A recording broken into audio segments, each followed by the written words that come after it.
This Val-Con video is powered by GTX Server Hosting, the best way to run your Valheim server. You can re-experience the event by re-watching certain parts in-game in Valheim with your friends. To get started, you can search for Val-Con Official in R2 Modman and install the Val-Con Official Modded Server 2026 pack. By illustrator Mats Minhagen, whose work many of you will already recognize from Valheim and beyond. And Mats, we're so delighted to have you here with us for Val-Con 2026. And to kick things off, could you introduce yourself and talk a bit about what you do in relation to Valheim? Yes, hello. Thanks for inviting me. It's nice to be here. I do the key art for Valheim. And I should introduce myself a little bit. I've been an illustrator for 20 years. And I've been mostly a freelancer for that time.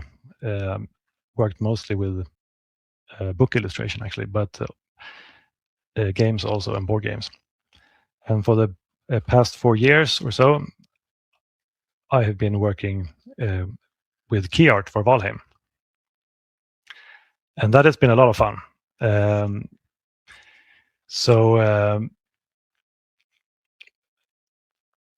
that's what I do. I mean, that's a very brief introduction, and I love that. It's good. So I think, yeah, for anyone who might not know, your bio does say you went from archaeology, if I'm not mistaken, to illustration. That's How right. did that come to be? I started out as an archaeologist because I was very interested in the past and in Vikings also. That makes sense. And and later I sort of I shifted to art because I have always been drawing as a kid, and I never really stopped drawing. So I had it as a hobby of mine, and I started working on the side as an illustrator a little bit. And gradually I realized that I want to do that instead. So I switched. But I've been trying to focus as much as I can on historical illustration. And of course, Valheim is great in that regard because it's Vikings. Yeah. So that's a lot of fun. Best of both worlds. So it's not always it's not always realistic, but it's still inspired by Viking Age. So I can draw from my experience as an archaeologist as well. Oh, that's cool. Nice. Amazing. Yeah, and when working on Valheim key art, what is your starting point when visualizing a biome or new creatures? So my starting point is that I try to think a little bit as a book illustrator would, in that I try to find a little scene and some kind of narrative. In concept art, it's often you see the back of a character and there's a landscape or something. Yeah. And I want to try to get away a little bit from that in the key art and find little stories within stories that could have happened in the game. Yes. And sort of interactions between characters and things that you wouldn't see in the game, but you sort of know should be there, like they're having backpacks or whatever, or doing things between everything else that they do. So that's sort of I try to find some kind of narrative and some interesting angle. And then, of course, it's a lot of composition. I mean, it's a lot of finding the focal point, who is the focal point in this image, and trying to build up the values and the colors and all that. So to lead the eye to the focal point and to create the mood using colors and all that. So it's quite it's a lot about composition, I suppose. Yeah. The one thing I love about your illustrations is just how much color they have. Yes. And they're very dynamic. They have so much movement in them. And what you're saying about the storytelling, it makes total sense. There's always, you can just look at the at the illustration, the key art, and know that you can make up the story behind it. You see there's characters, there's a moment, there's something happening, and then there's a mood, there's an atmosphere. Sometimes it's tense, sometimes it's a sense of adventure, sometimes it's something else, like a celebration. I love the feast illustrations that you did. So I totally get that. I think you balance all of these different elements so well. And that kind of leads us to what we wanted to do. So we, instead of doing a traditional, grilling you with lots of questions, we thought about doing something fun that we're doing with a few of the other guests as well, which is we're going to be designing a biome together. So completely fictional biome, and with a few parameters. And you're going to show us how you go about actually illustrating for a new biome. So it will be a great way to kind of see how you go through that creative process. And so I'll kind of frame it a little bit for the new viewers who are joining us now. So we're going to build a completely new biome step by step. Matt will walk us through how he would approach illustrating it. And the shared concept that we're using across all of Val-Con and all our different guests is this idea that what if, after defeating the Forsaken at the end of the game, players could finally reach Yggdrasil itself. So for those who are paying attention to the Valheim lore, you know that Odin severed the branches connecting this world, the 10th realm, to the world tree. It's in the little intro at the beginning of the game. And that's what basically turned the 10th realm into a place of exile. But so the idea is, if we prove our worth to Odin at the end of the game by defeating the Forsaken, maybe those bonds would be restored, ? We don't know. I'm just speculating. I'm just, going off off a completely fictional premise here. But we kind of play with this idea and thought, oh, hey, what if Yggdrasil would become accessible, and that would be a whole new biome? So that means also Yggdrasil is not necessarily a safe haven. It might come with a new responsibility. Absolutely. Yeah. I think in this version, the player becomes like a guardian of Yggdrasil, tasked with protecting the tree, from corruption spreading through its roots and maybe across the 10 realms. So I think what we're kind of talking about today is designing a purely fictional biome. This is just a fun exercise for everyone to kind of collab with together and see what we come out with at the end. And it's going to be set on Yggdrasil itself. So just to repeat this so that everyone kind of knows what framework we gave everyone, this is what we sent in advance. So we had a little time for preparations.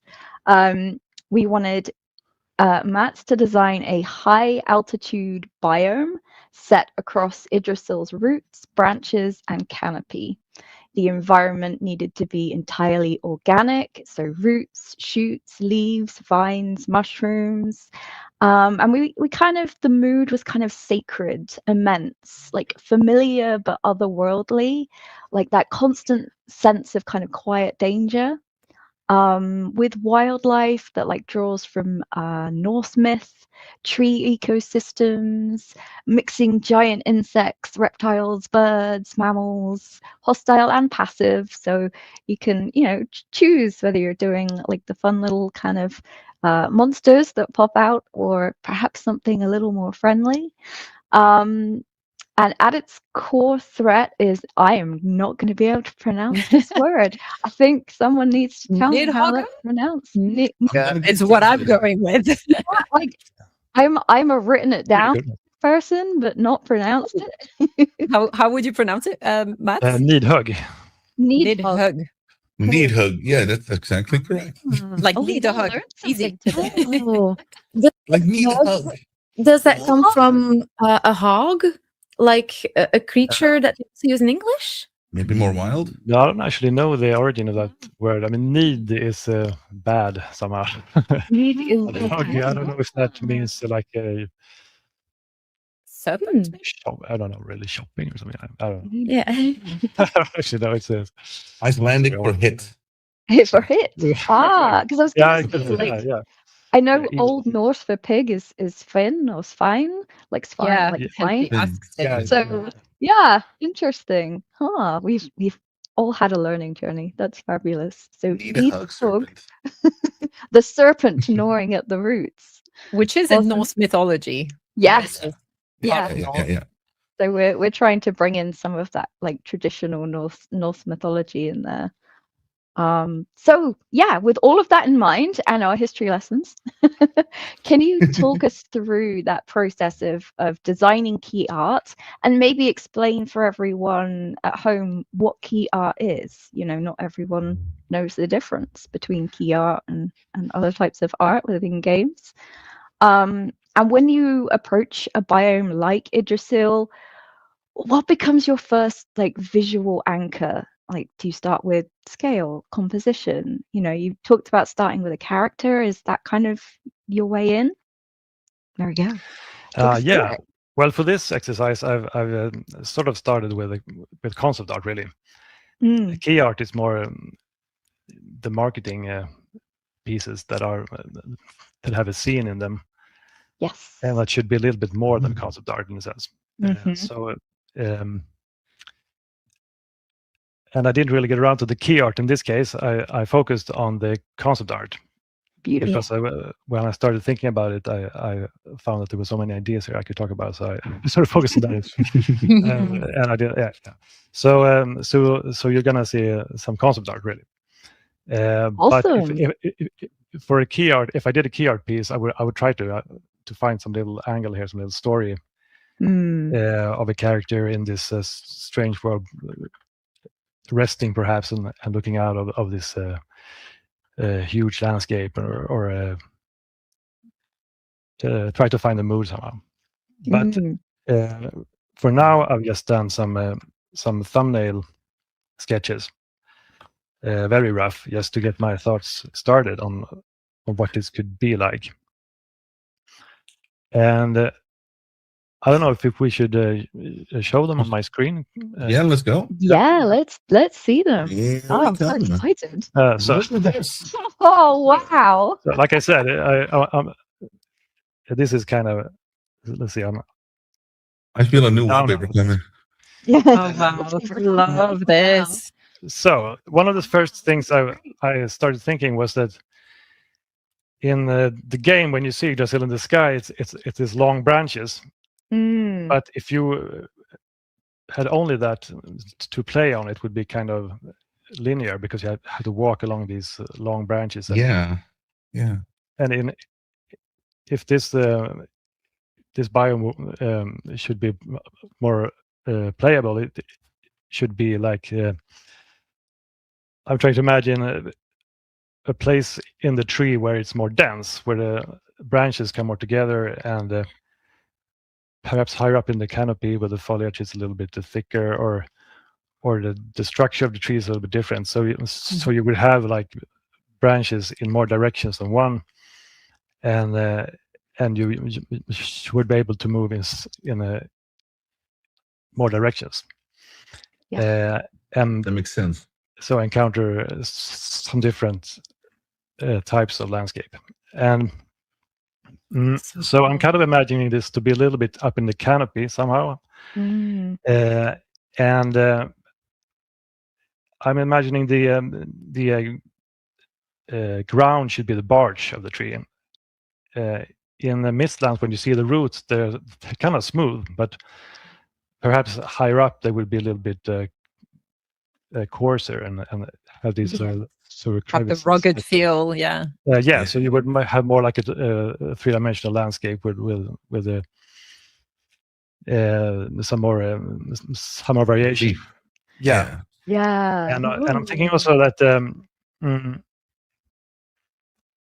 I don't know if you can see my arrow there. Can you see my arrow? Don't think I do. No, it's kind of hard. Okay, I'm gonna zoom in. Yeah, it's kind of hard to make out. Yeah. So I'm gonna zoom in now instead. So I'm thinking, how would you get around here?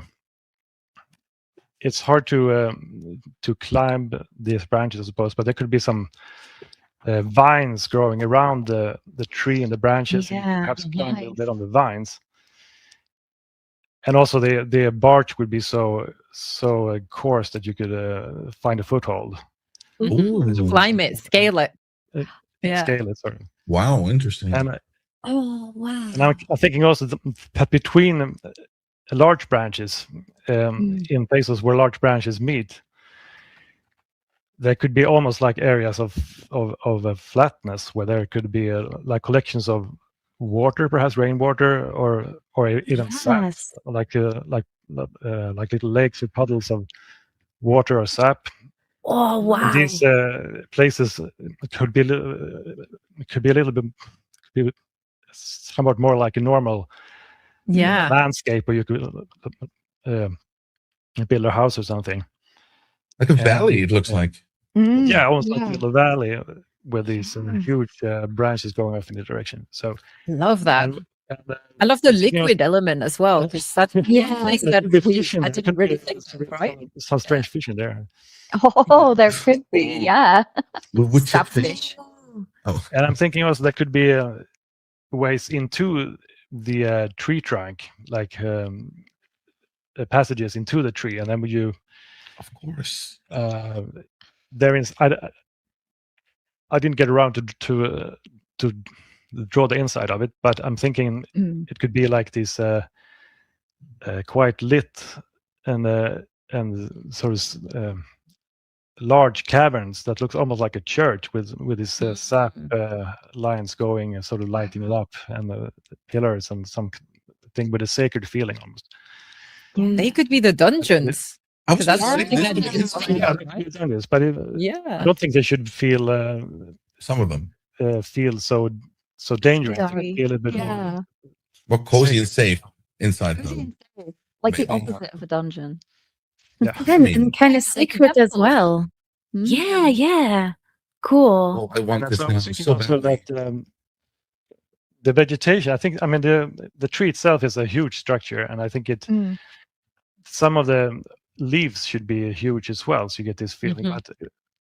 But if everything is huge, then I think it's just going to feel that the character has shrunk or something. So to actually make it feel large, I think you would have to have a normal sized biome sort of inside this, with or growing on top of it. So these sprouts or normal sized trees almost growing on top of these huge structures, and sort of both these super large leaves, perhaps, and normal sized leaves. And perhaps you could have like almost like grass or something growing on the bark. Yeah, like moss. I was going to say moss would be an alternative, or ferns perhaps. So you kind of get this feeling of a landscape that you're walking around in, rather than just climbing on branches. Amazing. And then you would also have, of course, these long stretches of branches going around.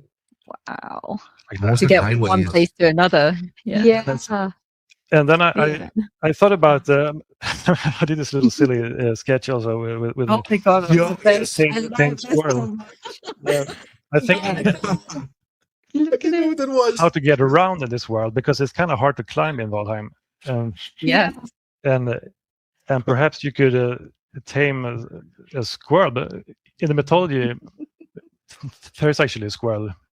Really? Bosk, who is running up and down the stem of the tree to bring messages from Nidhogg to the big eagle, whose name is Resvelg, who sits in the top of the tree. And Resvelg has a smaller bird, I think it's a falcon, on his beak. They're called Väderfölge or something like that. So anyway, there are some more characters that from the mythology that you could draw on. And Ratatosk, of course, is a squirrel, and squirrels are very good at climbing. So perhaps if you riding on the squirrel took a sort of a climb upside down almost, and I love that. climb underneath the branches and sort of jump really far, sort of leap from one branch to another. Yeah, from one branch to another, perhaps. Oh my god, that would be so cool. That would be fun. I did have some mod developers get on this. So yeah, we all want this now. We can already ride tamed animals, and now pretty much since the logs, I think, which was the first one, I think pretty much almost every biome has some animal that we can, well, at least the Ashlands has. We can tame and ride the Asksvins. So that would be a great way to get around, and like a great thing to motivate players to try to tame the Ratatos. Squirrels. And how would you make that potion? That seems cruel. I don't know. I can't remember. It's a hamstring, isn't it? Yeah. You have the cured. You have the cured squirrel hamstrings that you buy at the Bog Witch. I think that the squirrels and the Bog Witch will probably not have a very good relationship with each other, or that something might be going on there. Yeah, those factions out of it. Yeah. Okay. So for the other mobs, I didn't really get around to drawing them, but I suppose there could be bugs here and here. Yeah. And perhaps a snake. I mean, snakes can climb trees, and snakes have a place in the mythology as well. Yeah. So perhaps a snake and a lizard, perhaps.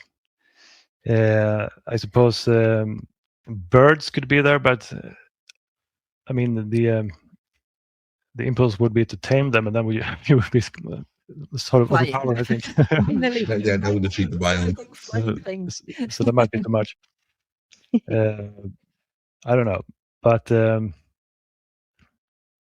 you have any input? So that was one of the things that I was wondering about, is the bird. So I know there's, in Norse mythology, there's the giant eagle that has a falcon between his eyes, or one way or the other around, that you mentioned, that's at the top of the tree. But I was wondering if the tree is so big, and obviously to feel small, we'd probably have, like, the squirrel is bigger, is giant for us, and some of the insects, maybe the more aggressive mobs and creatures, should probably be big version, like giant versions, a bit like the ticks in the Mistlands. They're huge compared to like the real proportions of a tick compared to the player character. So something that along those lines. But what about the birds?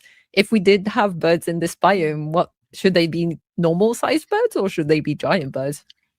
Yeah, I don't know. I mean, perhaps they should be large, but then you would really want to fly on them, I suppose. Yeah, I guess. You could have a couple, like almost like the Valkyries and things that kind of swoop down, and the vultures. But I almost like the idea that there are maybe flocks of birds that you can startle as you're walking around, like our crows and our seagulls and things, because they've kind of flown up there and perched for a rest. That feels like something that I could stumble across. You don't ride the birds, and you use them for transport of goods. Just that, they follow you. Pigeons. And I'm not sure if they have like a meaning in folklore, Scandinavian folklore, but we have a lot of small birds as well, and we're so used to having like robins and like these really small but more plump birds. Since there's already like Valkyrie and Hugin and Mugen and a fallen Valkyrie, and they all have quite a similar kind of dark bird silhouette and all of that. And I think it would also be cool to see like a different type of bird that's a little bit more fluffy and plump, and to have it be part of it as well. And if you can see that kind of bird as something that is about the same size as you are, that's usually like such a tiny little creature. Would be also super cool. Yeah. Grounded vibes. Yeah, I like that, and the idea of the flock, because then you can have lots of tiny birds that just all fly away when you walk past. And I was thinking also with the birds and the colors, because that was going to be one of the things I wanted you to elaborate on a little bit, Mats, is how do you go about deciding on a color scheme, color palette? Yeah, I thought a little bit about that. I did one of them in color here, but these colors are quite natural in a sense. But then I thought perhaps it would be better if the colors are more otherworldly, because the tree, you see the tree in the sky in the game, of course, but it would stretch upwards and stretch above the world in a sense. It's like a metaphysical tree. So perhaps you could underline that by having like the sky almost be like in space or something, that you have like these clouds of nebula and colorful clouds and the stars around. So perhaps like more a little bit like blue and purple sky, and then the light would be somewhat more otherworldly and perhaps underline this sacredness of the tree. But the colors right now look a little bit like a children's tale, like small people climbing around in trees. But it might be better if it was a little bit more strange looking. But I do like it. Looking again, Yeah, and like you kind of get that feeling like when you're climbing a tree also as a child, you kind of you go up to like the top of the tree, but you actually block yourself of quite a lot of light. And it kind of reminds me of what you just said about space as well. How almost the light is not coming from above, but it's coming from below. Because when you're climbing a tree, the higher up you go, the leaves are going to block the light. So the light is kind of coming indirectly from, and kind of with this root as well, the light will be flowing through the veins of the tree. And because space, like it's going to be so dark, it's going to be at the top. It can be such a cool effect to play with that and have like... Yeah, I like that a lot. Light coming from below. Yeah, no, I think that's a good idea. The light from the world, warm light from the world, sort of from below. Yeah. And then the cold light from the sky coming from above. That would be really cool. Because it would all refract differently at that height and stuff. That would make a lot of sense. Yeah. I think that would really also emphasize the whole idea of like, you don't know, because it's all topsy-turvy, right? You don't know which way is up. And once you're on the tree is so huge, it's really hard to know where's the top, where's the bottom. And that could also be a feature of that biome of like, you never know which way you're going. It's like really disorientating. Yeah, especially when you're riding the squirrel, and you can ride upside down as well. Yeah. Just hearing all of this fills me with that same excitement as watching like a new Valheim trailer. I got the automatic smile on, like, I can't wait to put my hands on this, but I can't. Put my brain on it instead. Yeah.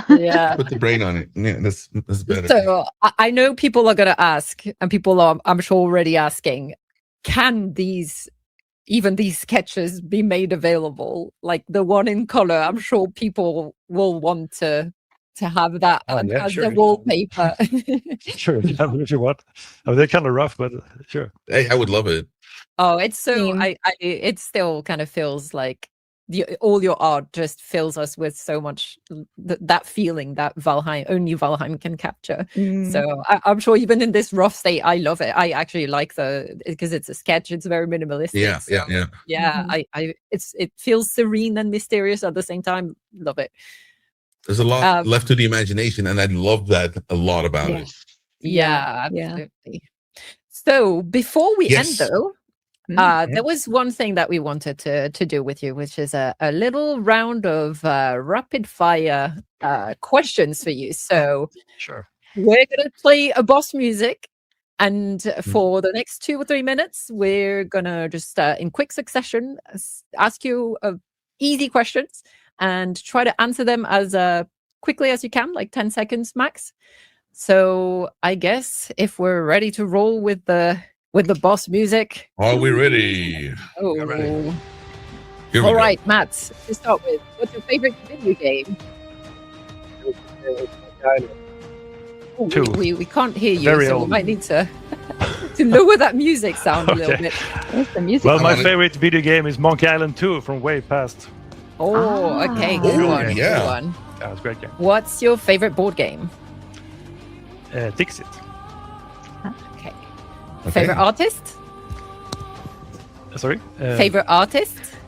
Paul Bonner is my favorite artist. Oh. Interesting. Favorite historical era?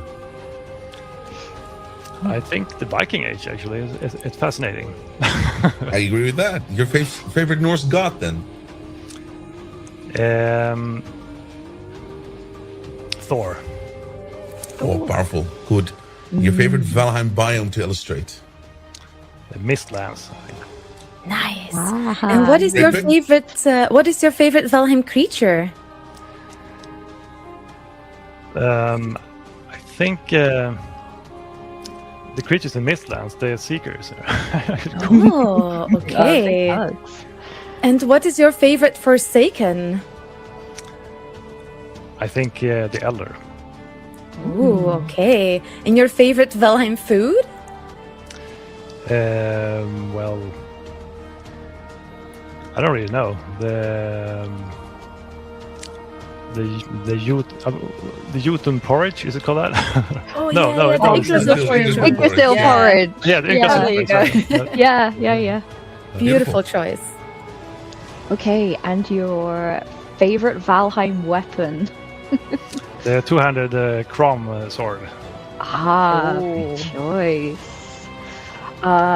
Moving away from Valheim, favorite pencil or brush size to work with? Well, I use digital pens, so I would say my digital pen. I don't know what size Digital that is. pen. Yeah, it's all the sizes at once. All the sizes you need. Yeah. Perfect. And your favorite color to work with? It's very difficult to say. I mean, it's a combination, but okay, if I'm gonna say one, then perhaps purple. Purple. Nice. I love that. All right. Cool. Great. Fantastic. I think that concludes with Yeah, that was a do great one loop fire round. of the It did do we did that. one loop on the boss music. Which boss music was this actually? Motor. Moda. Fantastic. It Moda. is such a beautiful song. Moda. Yeah, Moda. Moder. Well, that was Yeah. that was fantastic, Mats. Thank you so much for joining us. I hope you had as much fun as we did. Oh, yeah, it looking was at fun. your sketches and talking through this this fictional biome of Yggdrasil that we built together. Mhm. Yeah, Um, it's really fun to have Thanks for having have this insight. Yeah, and we hope you have a great rest of your day. Well, you too. Enjoy. Thank you so much. Thank you very much. Thank you. Thank you. Thanks for watching this part of Val-Con 2026. The Val-Con livestream may be over, but most of the worlds are still available to play on. All you have to do is join the Val-Con Discord and then access this server info page here. This will give you access to all of these different Valheim communities, ranging from Helldivers 2 in Valheim, PvP Valheim experiences, modded worlds, and even vanilla Valheim recreations of things like Lord of the Rings and Star Wars.